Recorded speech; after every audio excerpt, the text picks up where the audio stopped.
Bien, muy buenas tardes a todos, gracias por la asistencia. Hoy vamos a hablar sobre las pruebas ante el Tribunal del Fútbol de la FIFA. Nos acompaña hoy Luis Fernández, abogado deportivo, litigante con ya casi más de una década de experiencia ante la FIFA y ante el Tribunal Arbitral del Deporte. Y desde hace más de un año también él se desempeña como árbitro de ese Tribunal Arbitral del Deporte que está localizado en Lausanne, Suiza. Entonces, un saludo desde Colombia, Luis. Te envío un abrazo desde allá y gracias por haber aceptado la invitación. Al contrario, gracias a ti por la invitación. Bien, entonces, como les decía, vamos a hablar de los asuntos probatorios ante el Tribunal del Fútbol de la FIFA, que se creó también hace un poco más de un año, que tiene tres cámaras. Tiene la Cámara del Estatuto del Jugador, la de Resolución de Disputas y la Cámara de Agentes.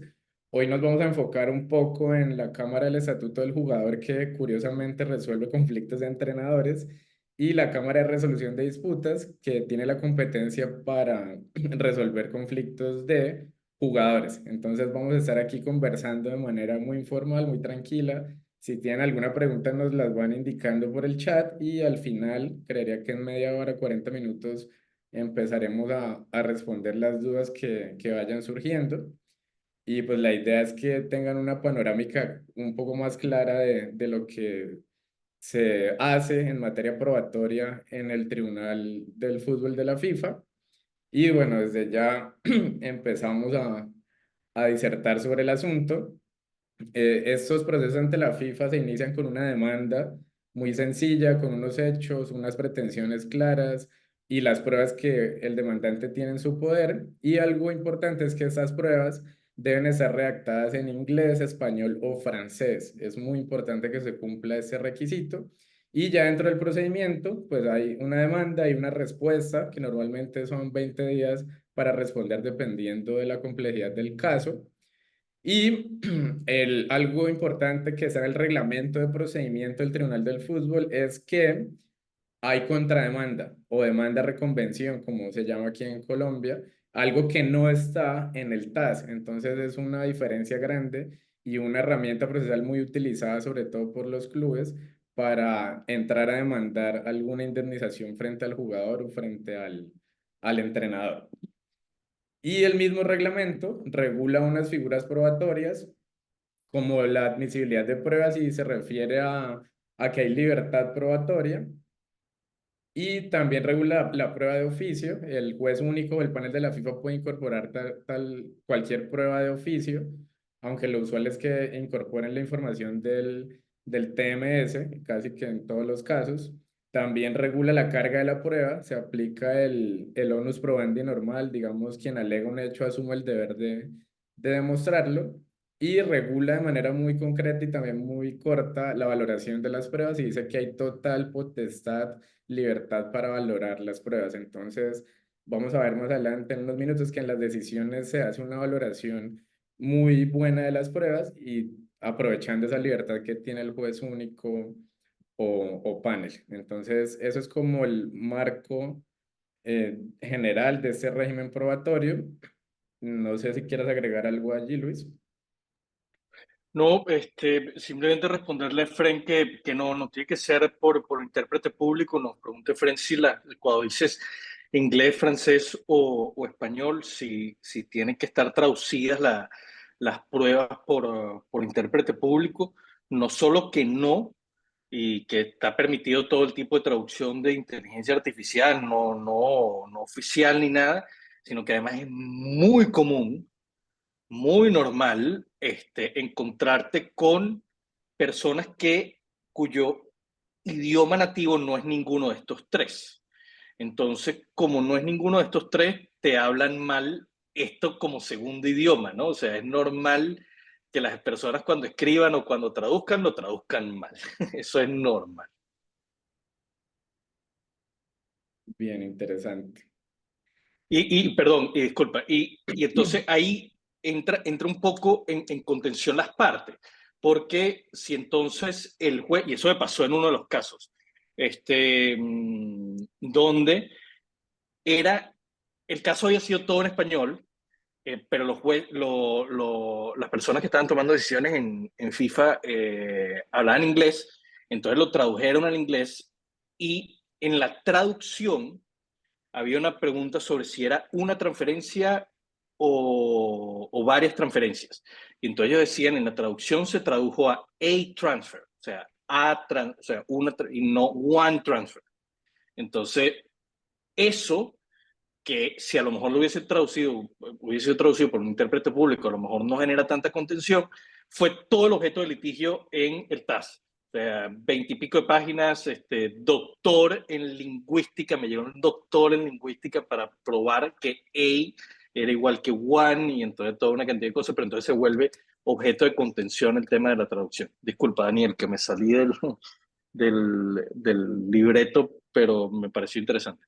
No, ese es el tema, precisamente ese es el tema y la importancia, ¿no? De que sí deben estar redactados en esos tres idiomas, inglés, español, francés, que son muy pocos. Curiosamente no es el alemán, el portugués, italiano, que hay muchos conflictos que surgen en esas ligas.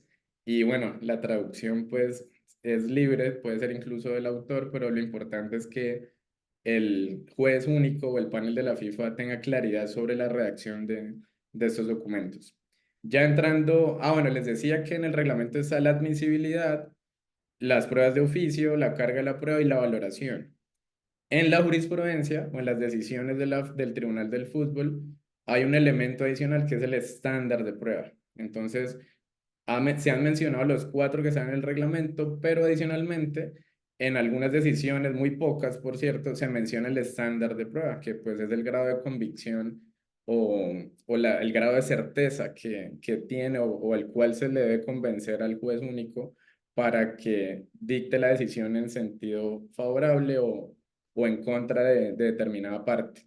Entonces, agregando el tema de la admisibilidad, las pruebas pues se deben aportar dentro de los plazos, deben acompañarse la traducción si es requerida, si es requerida. Las pruebas de oficio, si bien es cierto, es una facultad del juez único, es algo excepcional. Digamos que si no se aportaran las pruebas relevantes del caso, el juez único pues no está obligado a decretar pruebas de oficio. La carga de la prueba se exige aunque el demandado no conteste. Entonces, que si el demandante no cumple con su carga de la prueba, no va a ganar las pretensiones aunque el demandado haya guardado silencio. Entonces es una labor importante que ha hecho el Tribunal del Fútbol. Y adicional a ello, es importante y me enfoco en eso, en el estándar de prueba, porque si vamos al TAS, allá se ha aplicado el estándar de prueba de balance de probabilidades en conflictos contractuales. Normalmente un club contra un jugador, un club o una federación contra un entrenador. En estos casos, el TAS aplica el balance de probabilidades, que es, digamos, un balance, ¿qué? Un estándar intermedio, no tan exigente, pero curiosamente el Tribunal del Fútbol de la FIFA, en estos mismos casos contractuales, aplica el estándar de cómoda satisfacción del panel, que se usa normalmente para casos disciplinarios, donde la autoridad disciplinaria en derecho deportivo sería la comisión o la dependencia de la respectiva federación que pretende sancionar en el área disciplinaria a un club o un jugador.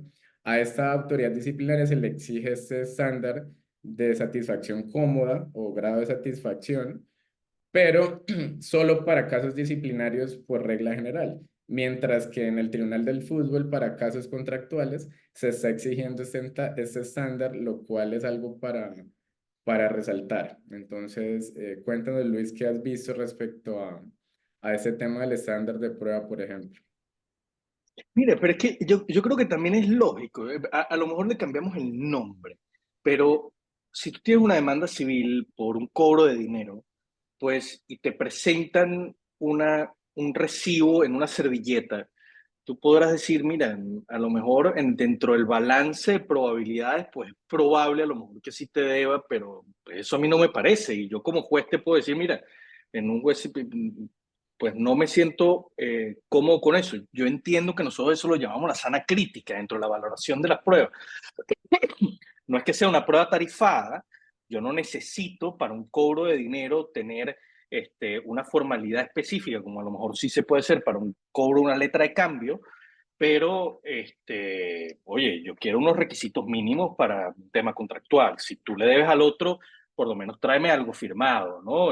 No simplemente, no lo sé, unos testigos que a lo mejor bajo el balance de probabilidades pueden decir, mira, sí, yo lo vi que él decía, pero yo me quiero sentir cómodo si te voy a mandarle a pagar a alguien algo, ¿no? O sea, entonces, sí es cierto, como tú lo dices, que eso es un estándar que viene en temas de derecho deportivo, viene desde el punto de vista disciplinario, pero no tendría problema, yo también lo utilizaría para temas contractuales. Gracias, Lucy. Interesante postura y ya vamos a ver qué ha dicho el Tribunal del Fútbol. Bien, hemos revisado pues varias decisiones del Tribunal del Fútbol. Yo me voy a enfocar ahora en algunas decisiones sobre entrenadores que, como les decía al inicio, son competencia de la Cámara del Estatuto del Jugador. Y posteriormente Luis va a mencionar algunos casos de la Cámara de Resolución de Disputas que tiene la competencia para conflictos de jugadores. Entonces, retomando los 5 puntos de admisibilidad, pruebas de oficio, carga de la prueba, estándar de prueba y valoración, a continuación voy a mencionar pues algunas decisiones que me parecieron relevantes.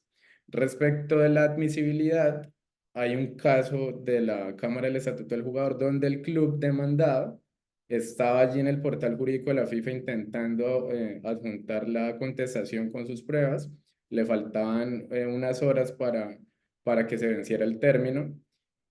Tuvo un problema técnico, supuestamente, con el portal jurídico y a través de correo electrónico se comunicó con la Secretaría General de la FIFA y les avisó. Es decir, antes de que se venciera el término, avisó que tenía problemas para adjuntar los documentos, tal vez pesaban mucho o algo así, pero manifestó que eran problemas técnicos.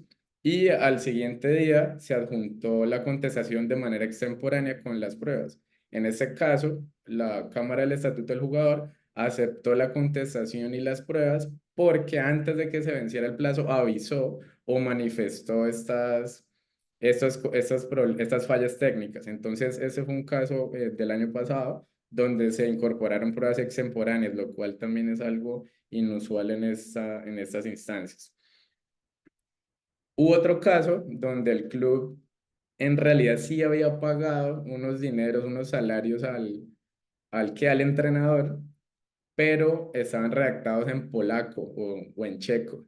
No adjunto traducción, no hicieron traducción propia y no tuvieron en cuenta esos documentos, pese a que allí estaba demostrado, es algo de lo que decía Luis, pues allí está demostrado que sí se había hecho el pago, pero no estaba redactado ni en inglés, ni en español, ni en francés, y tampoco se adjuntó la traducción. Entonces, el Tribunal del Fútbol no tuvo en cuenta este pago a favor del entrenador, lo cual es un poco desproporcionado y se deja a un lado pues todas las herramientas que hay ahora.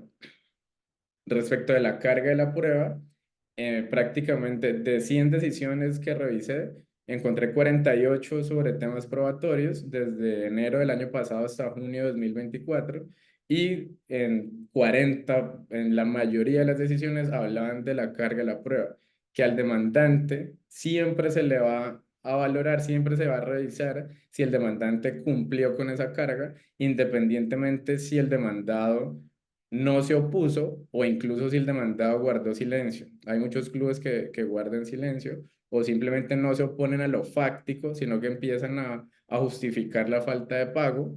Entonces, esa carga de la prueba siempre se revisa. Por eso les decía hace unos minutos que el demandado no conteste no significa que ya se ganó el caso, no. Igual el Tribunal del Fútbol va a revisar el cumplimiento de esa carga de la prueba que desde la doctrina procesal se llama carga estática. Quien alega prueba, lo contrario es carga dinámica o flexibilización probatoria, que es cuando el juez distribuye estos deberes probatorios.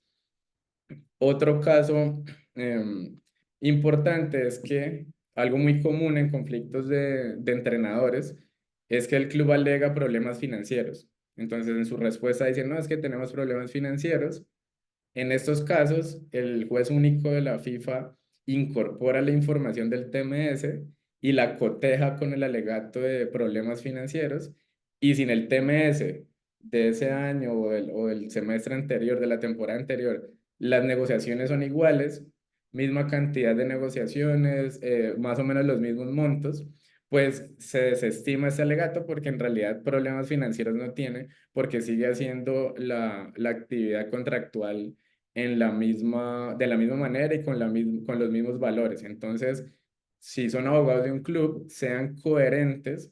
Si van a alegar problemas financieros, pues expliquen ese problema financiero en qué consiste, si era otro rubro o si hubo un problema específico con ese pago. Pero si han estado haciendo transferencias normales en el TMS, pues no les van a tener en cuenta esa afirmación. Ahora, frente al estándar de prueba, perdón, con la carga de la prueba, un caso de este año muy curioso donde el demandante, el entrenador, dijo, no, es que en la página del club allí está la noticia donde me presentaron, allí está que yo llegué a tal ciudad y mencionó como perdón, el enlace no, mencionó el lugar donde se pueden encontrar unas fotos, unos datos, pero no los aportó. Entonces, el juez único no realizó ninguna actividad adicional para buscar esta información, estos datos, porque el demandante que alega algo debe aportar esos documentos e información independientemente si es de fácil acceso, porque entonces pone contra la pared al juez único y ese juez único tendría que, eso dice la FIFA, ¿no? Ese juez único tendría que entrar a cada caso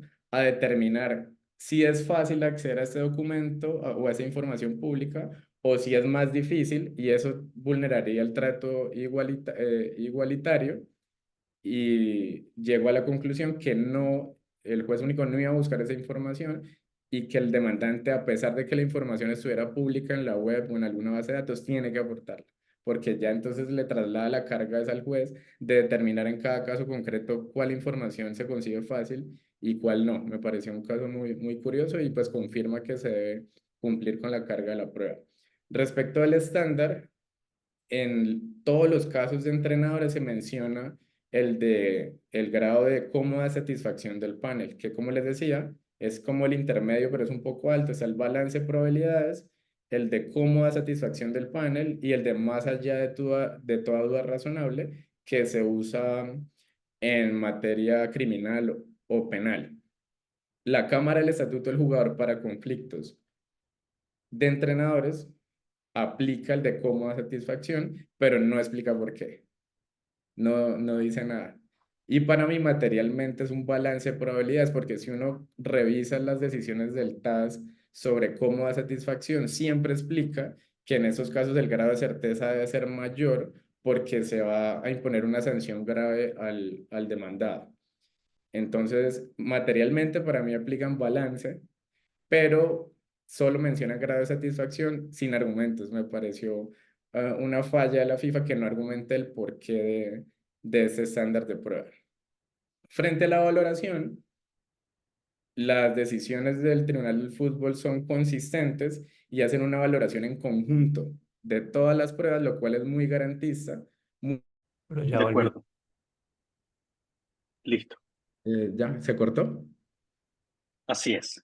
Pero Ok. ya te regreso para escucharte. No, entonces, alcanzar a escuchar qué valoración. Correcto, ahí estábamos. Que Gracias. el tema del conjunto, ibas a hablar Entonces, de qué garantista. el Tribunal del Fútbol hace una valoración en conjunto de todas las pruebas, que es algo garantista para todos los sujetos procesales. Y me pareció muy importante resaltar dos elementos.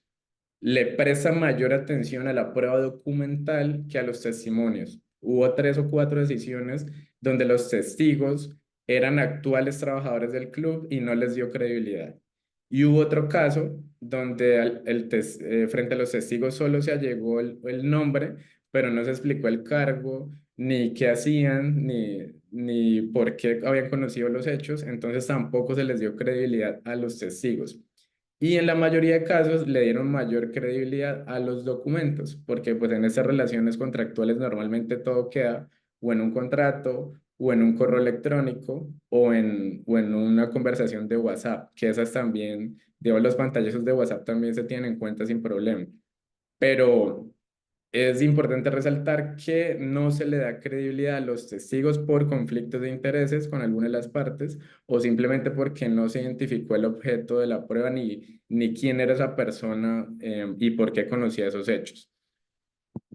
Además, en dos o tres casos se utilizó la corroboración y se menciona específicamente esa palabra corroboración, que es algo que se usa en materia sancionatoria, bien sea en penal o en disciplinario o en general en materia sancionatoria, se aplica la corroboración periférica.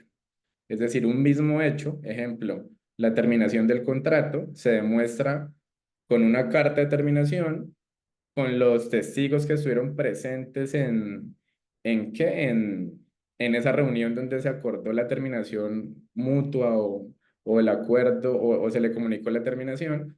Y también, por ejemplo, con la prueba del envío. Entonces, está el acuerdo, está el contrato, están testigos que dicen, sí, ese día pasó eso y por eso se plasmaron esas cláusulas. Y además la prueba del envío o el comprobante del envío o aceptación. Entonces, me pareció muy importante y algo de resaltar que realizan una corroboración periférica de los hechos más relevantes del caso, siempre dándole mayor credibilidad a los documentos. Eso es como para resaltar lo de la valoración de las pruebas en temas de entrenadores. Y algo también para resaltar, pero para prestarle atención, es que el juez único de la FIFA no reconoce intereses cuando no los piden expresamente, aunque estén demostrados, pues esté demostrada la mora del club. Si se piden los intereses mal, los reconocen tal cual como los pidieron. Y pasó en un caso donde tenían derecho a los intereses desde enero de 2022, pero los pidieron desde noviembre de 2022. En el expediente quedó demostrado que la deuda se hizo exigible en el 22, pero el juez único lo reconoció desde noviembre. Entonces se perdieron 9 meses de intereses porque el abogado del entrenador los pidió de manera errónea. Es un poco desproporcionado, pero pues se aplica el principio de ne ultra petita, se reconoce tal cual como lo pida el demandante. Y en general, la mayoría de casos fueron favorables al entrenador, pese a todas estas vicisitudes, la mayoría de casos, digamos, el juez único de la FIFA ha sido muy garantista y en la mayoría de casos ganó el entrenador su indemnización o el pago de salarios, pero con un interés muy bajo del 5% anual según el Código Civil suizo. Y a pesar de que el entrenador fue objeto de contrademanda, me parece, y es una percepción inicial, parece que los clubes lo hacen como estrategia para desgastar un poco más el debate probatorio, radica en respuesta, también radica en contrademanda, para que el entrenador entre pues, a defender también su postura con mayor dificultad. Pese a ello, en la mayoría de casos ganó el entrenador. Eso era lo que quería resaltar respecto del tema de admisibilidad de pruebas, carga de la prueba estándar y valoración probatoria en casos de entrenadores. A continuación, Luis nos va a contar un poco qué sucede en casos de jugadores. No, pero me ganaste. Yo no tengo ese estudio tan detallado como lo hiciste tú. Además que creo que tampoco hay tanta diferencia entre lo que pudiera ser una decisión que tomaría y en la valoración, el análisis y todas las cosas, las pruebas en temas de jugadores a entrenadores, a pesar de que este, hay un tema importante y es que sí ha sido reiterada la jurisprudencia, decir que a los entrenadores no les aplica el artículo 17, ¿no? Del tema de la terminación de los contratos de trabajo.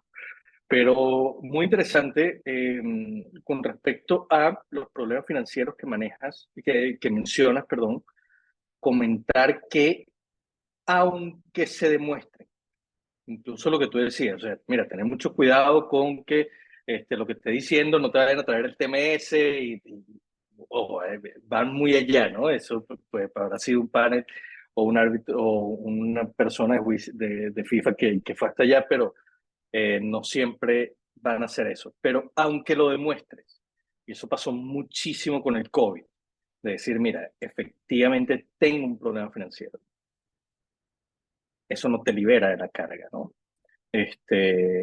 Contractual. Eso en todo caso, fíjate que es interesante, porque en todo caso te puede liberar es de la responsabilidad disciplinaria, ¿ok?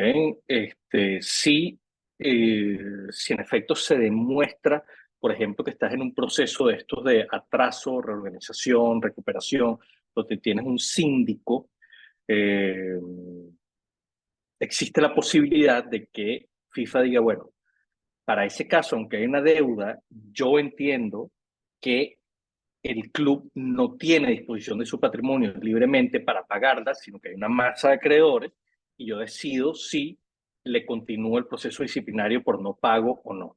Entonces, ese tema de la falta de dinero de los clubes es muy relevante a nivel disciplinario y pan de día a día de nuestros clubes en Latinoamérica, ¿no? Y muchos clubes de Europa, ¿no? Entonces, totalmente relevante eso que mencionas.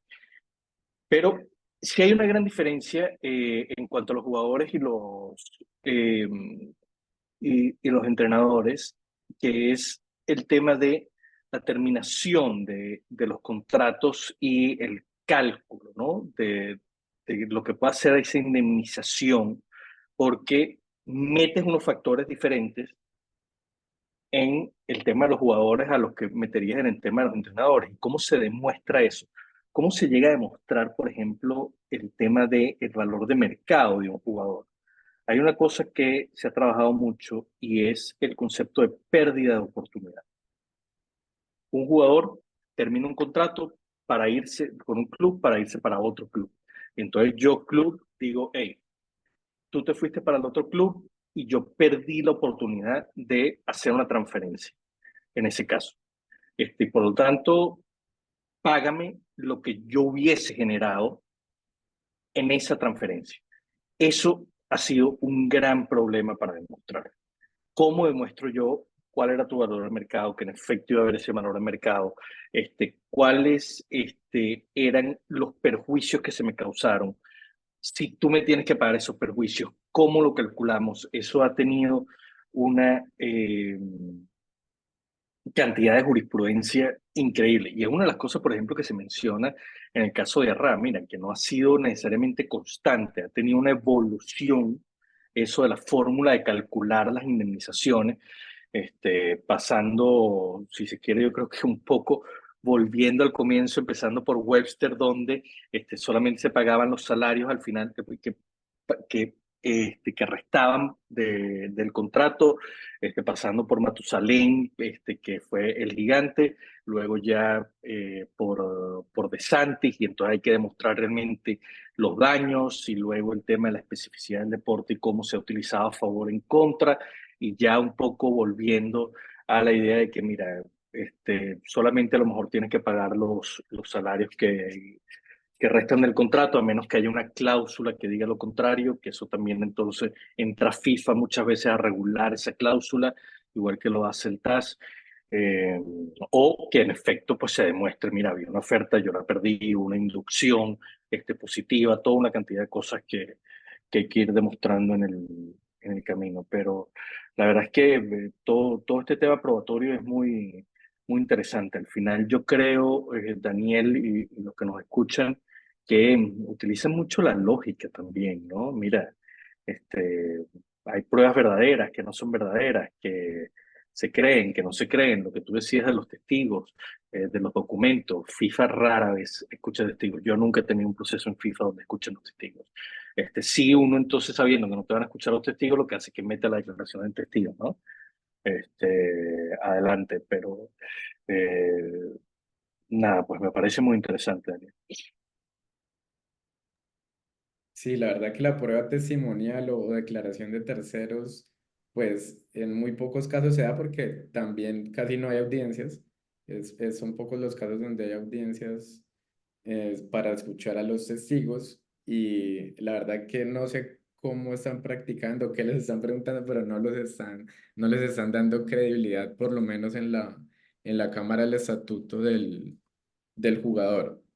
Eso me pareció importante resaltar. Y también hubo varios casos donde se alegaba que la terminación había sido de común acuerdo verbal con un salario de $30.000 mensuales y decía la FIFA, una relación contractual de $30.000 mensuales no se termina de manera verbal. Entonces, ahí se exigía casi que el documento o alguna aceptación expresa y escrita del entrenador y haciendo una precisión. Si bien es cierto, lo documental es el papel como tal, son audios, son videos, la FIFA le cree más a lo que está escrito, al papel, a un correo, a una comunicación, siempre y cuando haya una respuesta a la contraparte. Es decir, no es solo, mira, aquí le envío la terminación mutua o la transacción, tiene que haber una respuesta, una manifestación explícita aceptando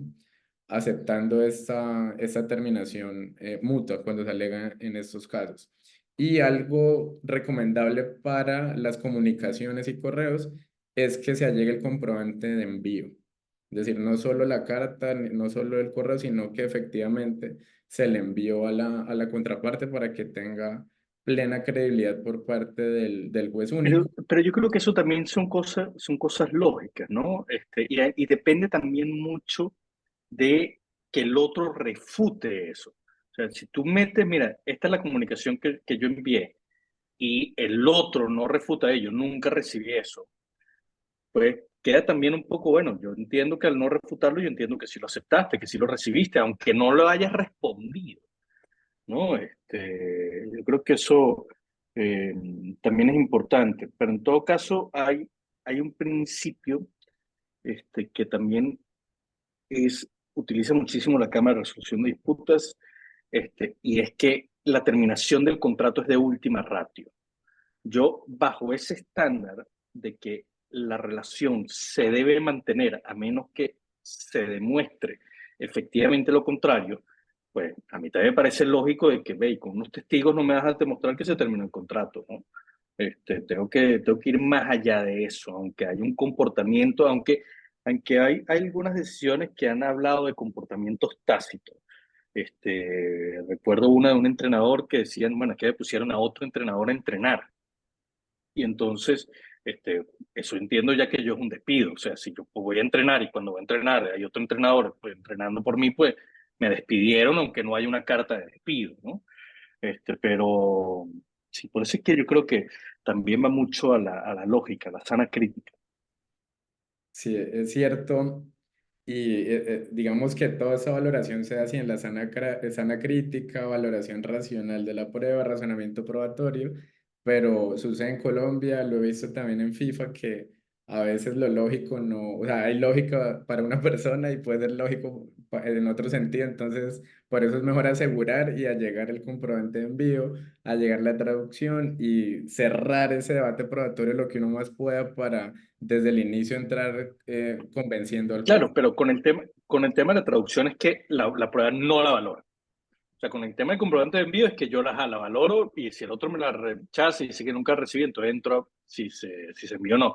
Pero con el de la traducción ahí sí mata, porque si está lo que tú decías en alemán, no lo reviso y ya está. Aunque sea idioma oficial de la FIFA. Ay, y además que están en Zurich. Luis, y no sé si nos puedes contar algo, alguna situación en alguna audiencia, algo curioso, algo importante que puedas resaltar, sobre todo ya en la práctica de las pruebas cuando has tenido audiencias. En FIFA nunca he tenido una audiencia. Este, mm, las audiencias todas las que he tenido es en el TAS. Pero en FIFA lo que puedo resaltar es, por ejemplo, ahora el tema de la doble ronda de escritos, ¿ok? Porque en esa doble ronda de escritos, que cada vez la estoy viendo más, eh, se, se permite incorporar nuevas pruebas. Entonces, también hay que ver hasta qué punto se utiliza como estrategia procesal. De que, mira, en este tipo de casos yo creo que va a haber una segunda ronda de escritos, sobre todo si estás contestando Mira, de la forma en la que estoy contestando, no estoy reconviniendo, porque si reconvengo seguro le van a dar la palabra al otro. Pero a lo mejor estoy contestando, yo sé que le van a dar la palabra al otro para que refute lo que yo estoy diciendo. A lo mejor hay que ver si meto esto ahora o lo meto después en la contestación, porque entonces iría demanda, contestación, segunda ronda de preguntas, réplica y después terminas tú con la contrarréplica. El que termina aquí manda ya las últimas pruebas y se acabó, ¿no? Tiene que, bueno, también si metes algo muy fuerte, a lo mejor le dan una tercera, excepcionalmente, no creo, pero eh, es interesante esa nueva incorporación necesaria, ojo.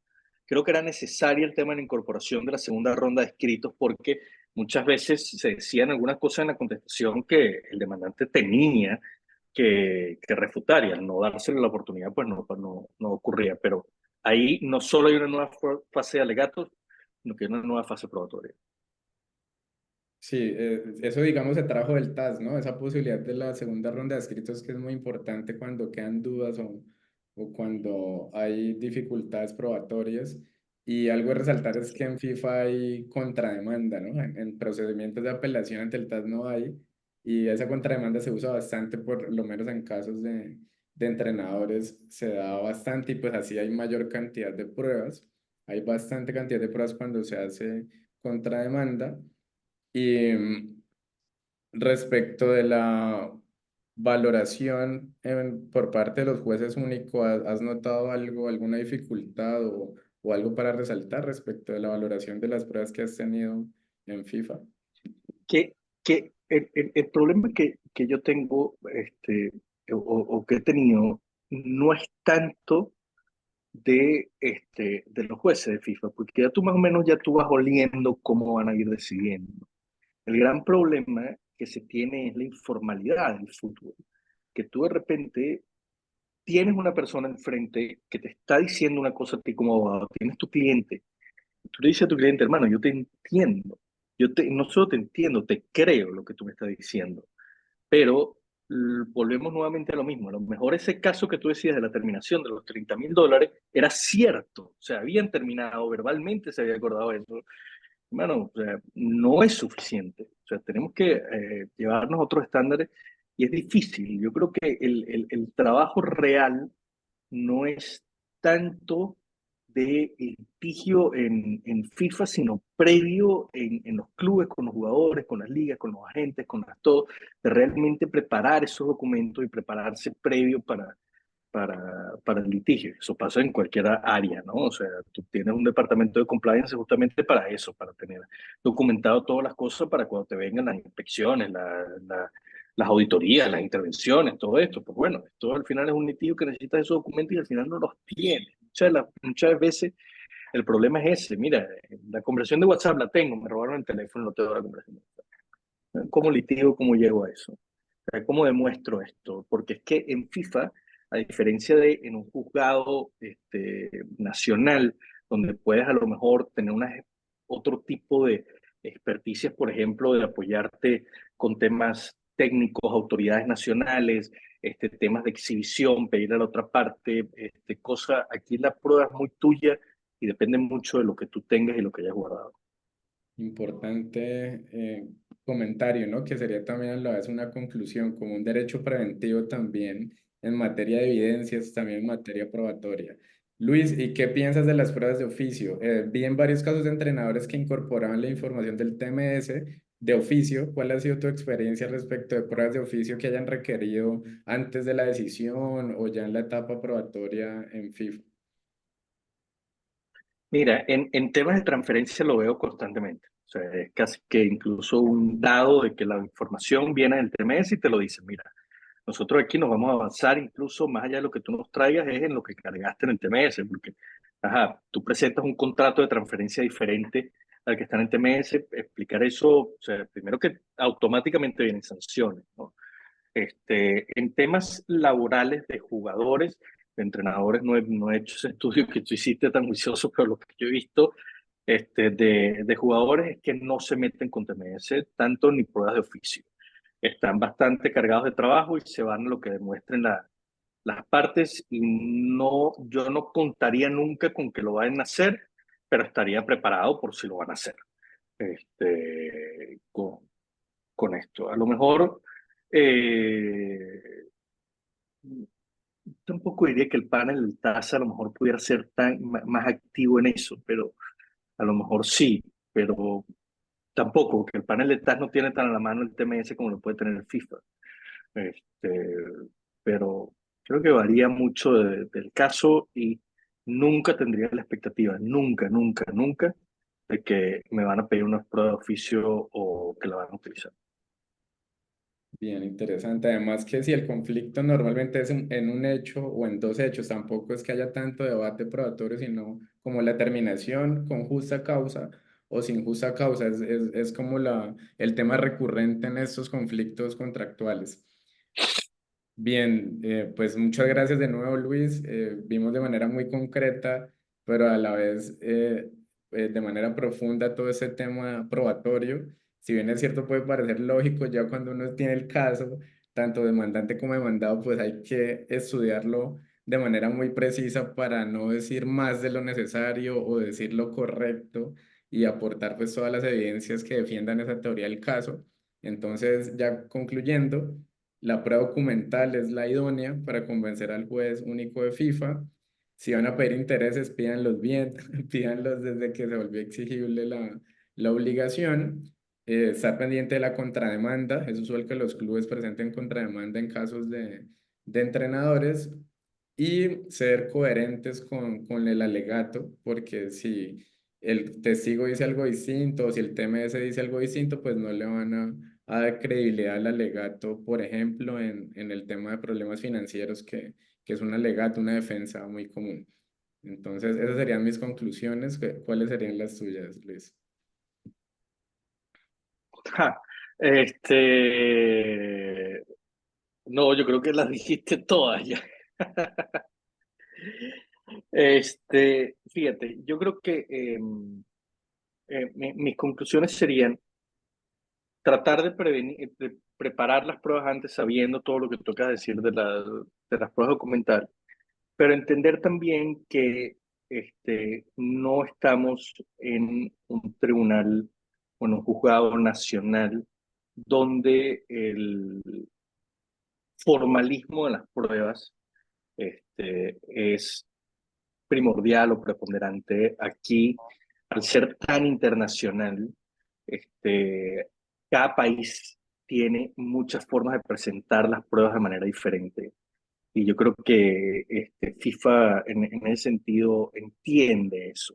Entonces, por ejemplo, algo que tú dices, o sea, mira, la captura de pantalla del WhatsApp, ¿la acepto o no la acepto?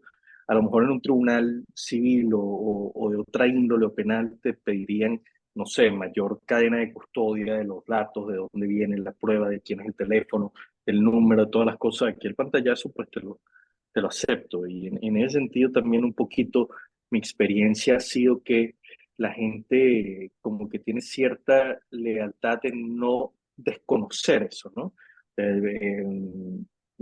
No sé de todas las que viste, ¿cuántos casos refutan la legalidad de la prueba? Y dicen, Cero. esa conversación no es cierta, no es cierta, no hay tanto ese problema. Hay eso con temas de firma, eso sí, esa firma no es mía. Eso hay mucho, pero de que esa conversación no es mía, ese documento que metiste es alterado, de eso no hay tanto de eso, aunque sería interesante ver. Sí, de las 100 que revisé, ninguna manifestaban la legalidad. Sí revisaron la autenticidad porque en el correo, era un correo como que no correspondía con el nombre, entonces como que le preguntaron, me este sí es su correo y ya, pero era más como una cuestión de autenticidad, saber de quién provenía el correo, pero ya legalidad como tal, no hubo ninguna discusión. Bien, muchas gracias Luis, quedamos listos para seguir litigando ante FIFA, ante el TAS. Te deseo muchos éxitos ahí en tu nuevo desempeño como árbitro que sé que lo estás haciendo muy bien.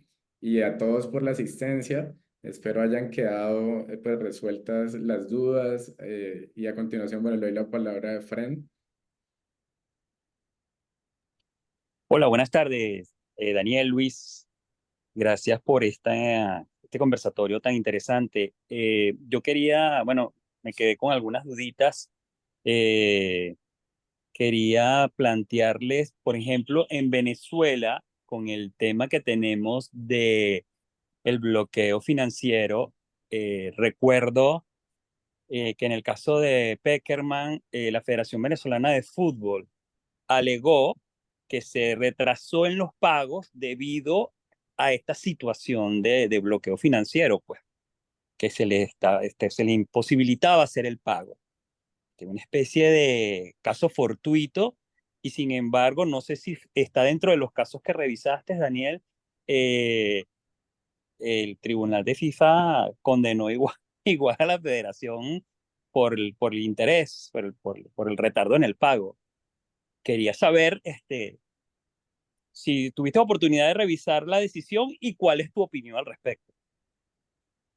Sí recuerdo que la revisé, pero digamos que no le dieron mayor justificación a eso y reconocieron la obligación desde que debía hacer el pago. Digamos, no hubo nada inusual en ese caso, pero sí recuerdo que la revisé. Entonces, parece que no ampliaron ese argumento o esa defensa de los problemas financieros. Ok, y otra cosita que les quería preguntar, aunque ya Luis más o menos asomó ahí el tema de que la formalidad no es la misma y la rigurosidad no es la misma, pero me llama la atención es conocer cómo son entonces, cómo es el tema del principio de control de la prueba en el tribunal de la FIFA, pues porque si el último que presenta la prueba se queda como con cierta ventaja, tiene que haber cierto control de la prueba, o sea, cierto principio de contradicción. ¿Y cómo sería la aplicación de los principios generales de la prueba en este tribunal tan especial que yo creo que de tribunal tiene el nombre y es algo más como muy administrativo?